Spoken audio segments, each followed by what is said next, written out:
Audi থেকে শুরু করে বিএমডব্লিউ, ভক্সওয়াগন সহ বিভিন্ন ব্র্যান্ডের নামি দামি সব গাড়ির দেখা মিলল এক ছাদের নিচে। চীনের সাংহাই শহরে স্থানীয় সময় বুধবার শুরু হয় ২১তম Shanghai auto show.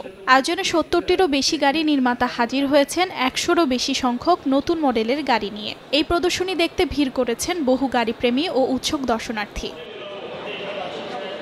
Shanghai auto show এখন আর শুধু গাড়ির প্রদর্শনী নয়, এটি বৈশ্বিক প্রযুক্তি শক্তির মহড়ার মঞ্চ, যেখানে নেতৃত্বের জন্য লড়াই করছে চীন, ইউরোপ ও নতুন প্রজন্মের নির্মাতারা।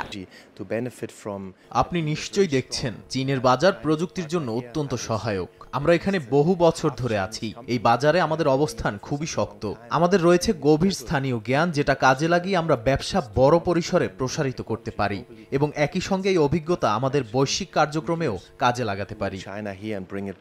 তবে গাড়ির এই প্রযুক্তিগত উৎসবের পেছনে রয়েছে অজানা এক আতঙ্ক, যুক্তরাষ্ট্র চীন বাণিজ্য যুদ্ধ। সরবরাহে শৃঙ্খলা ভাঙার শঙ্কা আর বাজার চাহিদা কমে যাওয়ার আশঙ্কা নিয়েই আয়োজন করা হলো গাড়ির এই বৈশ্বিক প্রতিযোগিতা। সাংহাই অটো শো চলবে মে মাসের ২ তারিখ পর্যন্ত। অর্জিতা শাহজিন, সময় সংবাদ।